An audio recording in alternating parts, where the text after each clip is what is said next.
का सिर्फ ताकत की भाषा समझता है। ट्रंप ने ईरान के साथ विश्वासघात किया है। ट्रंप ने ईरान के साथ विश्वासघात किया है, ऐसा अरागची जो कि विदेश मंत्री हैं उनका कहना है। ईरान के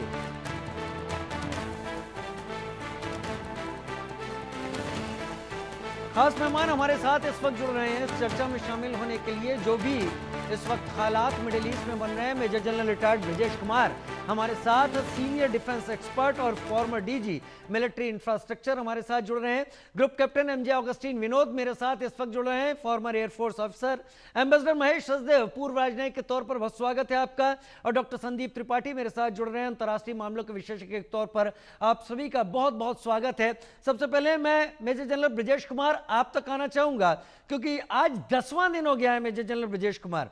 हम सोच रहे थे कि चीजें सेटल डाउन कर जाएंगी, लेकिन तब भी मैं यही समझता था कि रूस यूक्रेन की तरह जो शुरुआत में हम सोच रहे थे, खैर रूस यूक्रेन से कंपेयर नहीं कर सकते अभी, लेकिन 10वें दिन यह आ चुका है वॉर।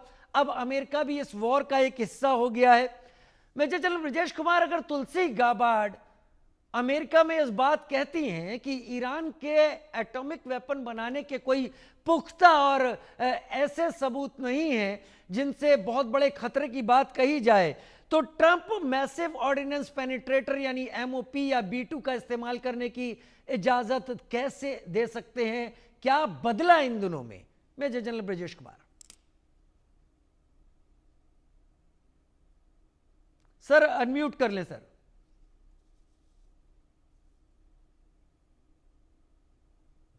राजीव जी, पहले तो हमें अपने यहाँ आमंत्रित करने के लिए धन्यवाद। आप आए सर, इसके लिए हम पर एक तरीके से आपका चीजें, आपका अनुभव समझने का मौका मिला, बहुत धन्यवाद।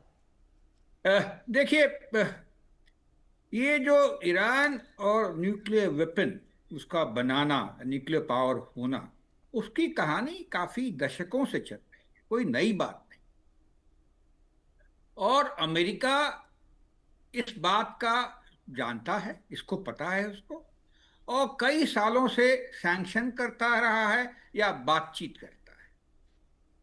इस प्रेजेंट दौरान में भी अगर हम देखते हैं तो लड़ाई तो छिड़ गई थी 8 अक्टूबर 2023 को, क्योंकि ये ईरान की जो लड़ाई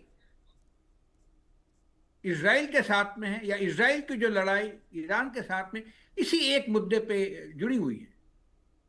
इजराइल अपना जो अस्तित्व है उसको नहीं खोना चाहता, और ईरान न्यूक्लियर वेपन बनाने के साथ उस अस्तित्व को खतरे में डालता है।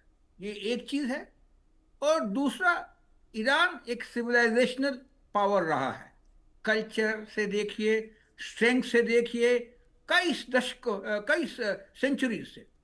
और ये गल्फ के वर्ल्ड में ये बिल्कुल अद्भुत है, अलग है, क्योंकि बाकी स्टेट्स जरूर रिच हैं और उनको तेल मिलने के बाद में जो एक्चुअली बेडुइन्स थे, ट्राइबल्स थे, बहुत तरक्की मिली है, अगर हम जॉर्डन को छोड़ दें तो ये रहा, माहौल चलता रहा।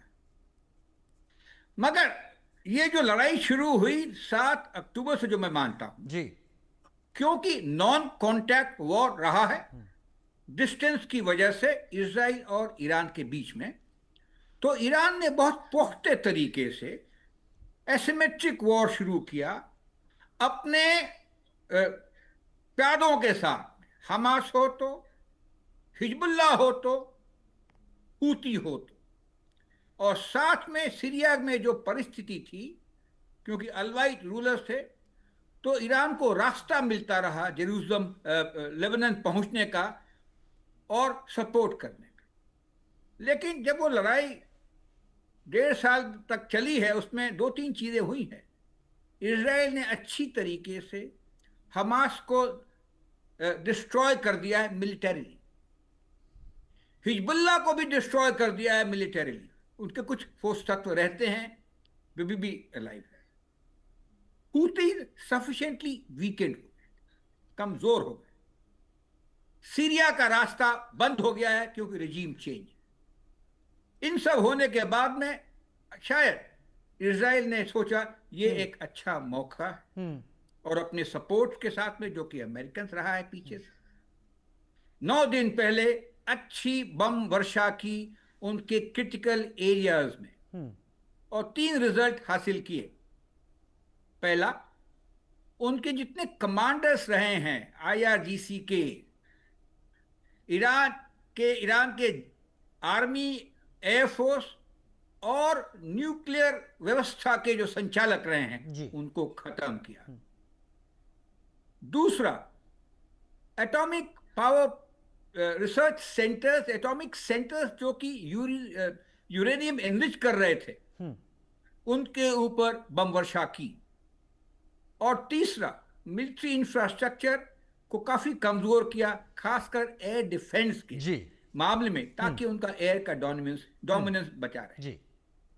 और ये इन्होंने हासिल किया ईरान जैसे बड़े देश में, जिसका विस्तार और फैलाव 2500 किलोमीटर है, उतना ज्यादा है, क्योंकि इनकी जो इंटेलिजेंस एजेंसी जैसे मोसाद हैं, बहुत अच्छी तरह इन्फिल्ट्रेट कर गई थी। इसके अटैक के बाद में रिटेलिएशन भी रहा है और इस तरह की सरगर्मियां चल रही। उस पर आऊंगा सर, उस पर आता हूं मैं, क्योंकि सबको Okay. एक एक बार शामिल कर लेता हूं, उसके बाद उस पर और डिटेलिंग में मैं आऊंगा। Group captain MJ Augustine Vinod, मैं फिर आपसे भी वही सवाल पूछ रहा हूं। जब तुलसी गाबार्ड ये कहती हैं कि ऐसा कोई सबूत नहीं है, और इजराइल इस लाइन पर आगे चलता है कि हम न्यूक्लियर ठिकानों को तबाह करेंगे, वो 60 to 90% के बीच में पहुंच रहे हैं जो वेपन ग्रेड का एनरिचमेंट है, तो तुलसी गाबार्ड का बयान और ट्रंप का ऑर्डर करना B2 के जरिए, इसको आप कैसे एनालाइज करेंगे? अनम्यूट करें सर। दो चीजें राजीव जी हमें समझना बहुत जरूरी है। पहली बात जो है, इतिहास जो है फिर से रिपीट होता हुआ नजर आ रहा है। आप देखेंगे जो बुश जूनियर, वो कहते नजर आए कि इधर with you are with us